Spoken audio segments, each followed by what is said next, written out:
Battle of Cannae, the story of Hannibal encircling Rome. We went into that field believing we would crush Hannibal before the sun had fully climbed the sky. By noon, I could not even see a way out of the dust and iron closing around us. I was there when Rome tried to end the war in one day. We had spent years hearing Hannibal's name spoken with anger, then fear, then rage that had nowhere to go. He had crossed the Alps with elephants and left our frontier burning. He had beaten Roman armies in Italy again and again. First at the Trebia, then at Lake Trasimene. And every time the stories reached us, they came with the same bitter taste. He was not supposed to be there. He was supposed to be trapped far away in Spain or dead in some mountain pass. Instead, he was moving through our lands like a wolf that had learned the roads. Rome could not live with that shame. That was the truth under all the speeches. The Senate demanded a battle that would end the embarrassment, recover honor, and force the war back onto our terms. Men talked about duty, about the gods, about the safety of Italy. But what I heard in the camps was something simpler.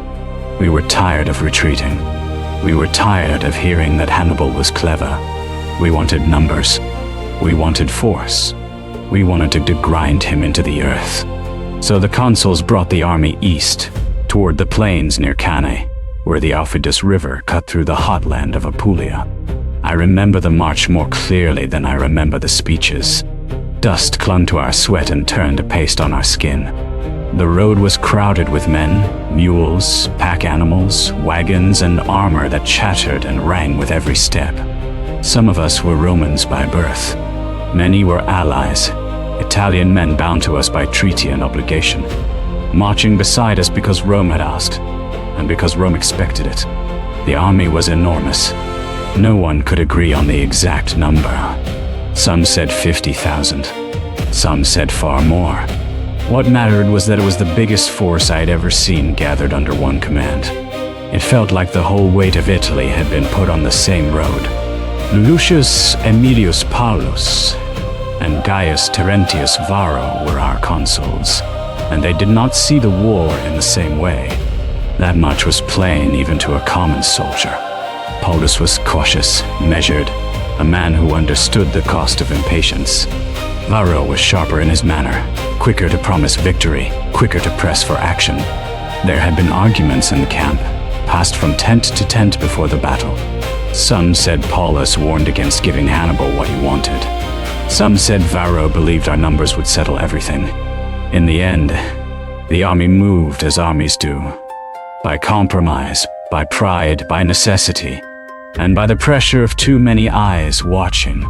We found Hannibal near Cannae, not far from the river, on open ground that looked harmless at first glance. The plain spread wide under the summer sun. It seemed perfect for a Roman advance. There was room there for our heavy infantry to push forward in a straight line, room for our cavalry to ride, room for our numbers to matter. That is what we told ourselves. But the land had its own tricks. The river lay close enough to one side to restrict movement. The wind carried dust from the dry fields. The heat pressed on our helmets and backs until every breath felt hotter than the last. In that brightness, the enemy lines looked smaller than they were. Hannibal had placed his army with care. The Carthaginian center stood in a shallow curve, not straight like ours, and he had mixed his men in ways that looked strange to Roman eyes. In the middle were Gauls and Iberians, men fierce enough, but not as steady as our veterans. On the flanks were Africans, hard-faced soldiers in disciplined ranks, and out on the wings he had strong cavalry, especially on the side nearest the river. His horsemen looked confident in a way that made me uneasy even before the fighting began. They did not shuffle or stare at the ground as some levies do. They sat their horses like men who knew exactly where they belonged. We mocked him for it, or at least many of us did. His center bowed forward like a belly pushed out, and some of the younger men laughed, saying Hannibal had drawn himself into a pocket for our blades. I heard one centurion say it was a trap only if we were fools enough to run into it. That was the mood in the hours before the battle. Confidence mixed with impatience. We had so many men packed onto the field that even fear seemed to have less room to spread. At first light, the trumpet calls rose across the plain. The morning air was not yet the furnace it would become, and there was a strange hope in that. If we could strike early, we told ourselves, then the day would be ours. The legionaries stood in dense formations, shields touching, standards lifted, dust gathering around their sandals. I could smell oiled leather, sweat, dung, and the sour breath of nervous men trying to look ready. Officers moved along the ranks, shouting for order, for silence, for courage. The words came and went, swallowed by the clatter of armor and the distant cry of horses. When the signal came, we advanced, not all at once. First one part of the line moved, then another, until the whole front was pushing forward in a controlled surge. I was in the mass of infantry, close enough to feel the pressure of men on either side of me, close enough to hear the grating of bronze against bronze as shields rubbed. Ahead, Hannibal's center waited. The first contact was sharp, then heavy. Spears snapped. Men shouted. The noise rose from a hard crackle into a grinding roar. At once, I knew something was not right. They were giving way. At first, I thought it was fear. That was what we expected from a smaller army facing the might of Rome. Their center seemed to bend under our push, the Gauls and Iberians falling back in a slow, deliberate retreat. We pressed harder. The front ranks drove ahead with shouted curses, and the men behind them surged to keep the line from breaking. There was a kind of intoxication in it. We thought the enemy was collapsing. We thought victory was moving toward us under our own feet. But the retreat did not look like panic. It looked controlled. The men in front of me kept advancing because everyone behind them was advancing, and because no one wanted to be the first to stop. Our line narrowed as it pushed into the center of Hannibal's formation. I could see the ranks on either side drawing closer together, the outer edges of our army no longer aligned with the main push. We were being led inward, though at the time I could not have said by what. We were chasing what seemed like a broken enemy, and every step made the shape of our own army stranger. Then the cavalry fights on the wings exploded with sound. To our left and right, horsemen collided in clouds of dust and screaming. I could not see the whole of it, only flashes, horses rearing, men dragged down, lances splintering, helmets struck from heads. Hannibal's cavalry, stronger and quicker than ours, pressed hard. Soon the noise on one wing changed, and then on the other. Roman and allied horsemen began to give ground. Riders came back looking wild. Horses lathered white with foam,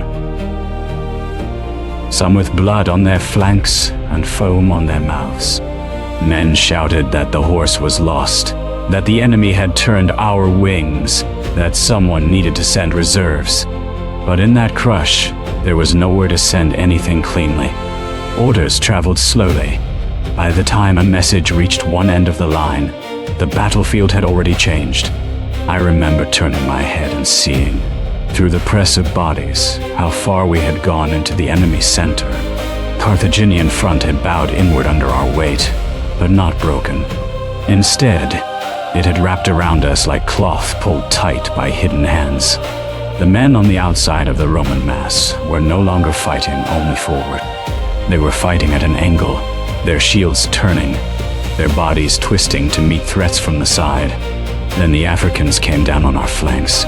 That was the moment the day changed from a battle into a trap. They had been waiting on the wings, steady and silent. And now they moved with terrible purpose. Their advance was not wild. It was exact. They struck the exposed sides of our packed infantry while our attention was still fixed on the center. The realization hit us in waves. Some men shouted that the enemy had broken through. Some thought these were fresh reserves.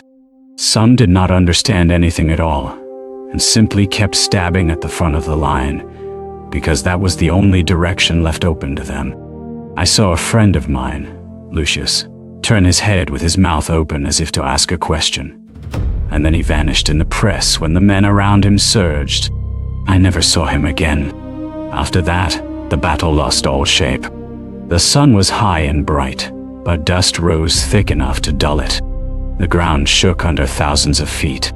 Iron rang against iron so constantly that the sound stopped meaning anything. It became a wall of noise, a raw pressure in the ears. The center, still pushing forward, could no longer widen. The men behind us kept forcing the line inward because they could not see what was happening at the edges. We were packed tighter and tighter, shield against shield, shoulder against shoulder, until breathing became labor. Helmets banged. Elbows caught ribs. Men cursed, prayed, and screamed for water that no one had. Some tried to turn, but there was no room to turn. If a man fell, he was stepped on. If he was wounded, he might be dragged or pinned before he could cry out again. Then the Carthaginian cavalry returned on our rear. I heard the change before I understood it. The sound of hoofbeats behind us was a rolling thunder that did not belong there. A soldier near me shouted that horsemen were in the back. Another said the gods had abandoned us. The cavalry that had driven off our own horse now came smashing into the exposed rear of the infantry mass, and the ring around us began to close. That was the true horror of Cannae. Not the first impact, not even the loss of the wains. It was the moment we understood that the field itself had become a prison. We could no longer move outward. Every side was held by men, shields, spears, horses, dust, and death. The lines bent in ways a Roman line was never meant to bend. Our training was for advance, for cohesion, for pressure in one direction. But here the pressure came from everywhere. The men in front shoved from fear. The men behind shoved because they could not see. The men on the side struck because they were being struck. The whole army became a body convulsing in its own grip. I do not know how long I kept fighting in that ring. Time on a battlefield is a broken thing. There were moments when everything seemed frozen except for the weapon in my hand and the mouth of the man before me. Then another surge would hit, and the world would lurch with it. I remember the smell most clearly now. Hot blood, crushed grass, sweat trapped inside armor, horse stink, dust, and the sharp metallic reek that coated the back of the throat. I remember mouths open under helmets, teeth flashing, eyes red from dust, men asking for help from faces that could not hear them. Some tried to break through. Others tried to hold a little longer, hoping the line would somehow regain itself. There was no plan left. The consuls and officers were somewhere in the confusion, though I did not see them clearly. Stories would later be told about their actions, their warnings, their courage, their mistakes. I was too deep in the mass to know any of that. What I knew was simpler and worse. We were losing the ground beneath our feet, and the enemy was not simply defeating us. He was enclosing us. At one point, I found myself pushed so close to another legionary that our shields jammed together, and we had to fight almost chest to chest. His face was covered in dust and blood, and his eyes were wide with terror. He asked whether the cavalry was coming to save us. I could not answer. I did not know. The question itself felt like something from another life. Saving had become a foreign idea. Around us, men began to surrender when they could. But even surrender was difficult. Many were cut down while trying to lower their weapons. Some threw themselves to the ground, hoping to survive beneath the bodies of the dead. Others ran toward any gap they thought they saw, only to find that there was no real gap, only another line of enemies or a wall of bodies. The circle tightened. The Africans, the cavalry, and the pressure of our own mass worked together like hands closing around a throat. Then came the killing. Not one strike, not one charge, but the grinding slaughter that followed when an army had nowhere left to go. I saw men collapse from exhaustion as much as wounds. I saw shields split. I saw blood spray across faces already gray with dust. The field became so crowded with dead and dying that the ground itself seemed to rise and fall underfoot. Every step slipped. Every breath rasped. The wounded called for mothers, brothers, gods, commanders, anyone. I cannot say how I escaped the ring, only that at some point I found myself moving where movement was possible, and no longer where it was not. A gap opened in confusion, or I was carried into one by the crush of bodies. I ran with others who were running, not in formation, not with discipline, but as men driven by the single instinct that remained after everything else failed. Some were cut down behind us. Some vanished in the dust. I did not look back until I had gone far enough to understand that the battle was no longer being fought. It was being finished. When I finally turned, the plain behind me was a furnace of dust and bodies. The Roman army was no longer an army in any sense I had understood. It was fragments. Clusters of men still fighting, knots of men trapped, men trying to crawl out of the killing ground, horsemen wheeling, banners lost in the haze. The sun struck the armor and made the field shimmer as if the earth itself were burning. Only later did I learn how many of us had fallen. The numbers were spoken in horror for years afterward, and every telling seemed to make the loss larger, though no one could agree on the exact dead. What mattered was not the count, but the emptiness left behind. Whole families lost sons. Towns lost citizens. Allies saw what Rome's power looked like when it failed to protect its own. The bodies were so many that the survivors spoke of walking through them as through a field of cut grain. Some were killed where they stood. Some were captured. Very few escaped as a Roman army should have escaped. Paulus was dead. Varro escaped with a fragment of the force. That too came later, and it spread through the camp with the weight of a funeral bell. The consul who had urged caution was gone. The consul who had pressed for battle lived, but survival was no victory. We had brought nearly the full strength of Rome to Cannae, and Hannibal had turned our size into our weakness. He had let us sink inward, then struck the sides, then sealed the rear. The name for that maneuver would live longer than any of us. At the time, it felt less like a maneuver than a nightmare with a shape. By evening, the smell over the field was unbearable. The heat did not leave with the sun. It stayed in the blood, and in the broken armor, and in the silence that followed the shouting. The dead lay in heaps. Men searched for friends with vacant faces. Some called out names that received no answer. I saw survivors sitting on the ground as if they had forgotten how to stand. Others walked in circles, looking for standards that were never going to rise again. In the days after, the story of Cannae moved faster than any army. It reached Rome before many of the wounded did. I heard later that grief there turned to fear, and fear to grim resolve. The city did not fall. That is what makes the battle hard to measure. A lesser defeat might have ended a war. This one only changed the shape of it. Hannibal had broken a Roman army, but he had not broken Rome. Yet the shock was enough to shake every part of the Republic. Men who had trusted in numbers and discipline now spoke in lower voices. The Senate had to rebuild confidence while mourning the dead. New armies had to be raised. New commanders had to learn how to fight a man who would not meet Rome on Rome's terms, and the consequences spread beyond the field. Some communities in southern Italy, hearing what had happened, began to doubt whether Rome could still protect them. A few shifted their allegiance to Hannibal. Others waited, watching which way the wind would turn. That was another wound Cannae opened. Not just bodies on the plain, but uncertainty in the alliances that held Italy together.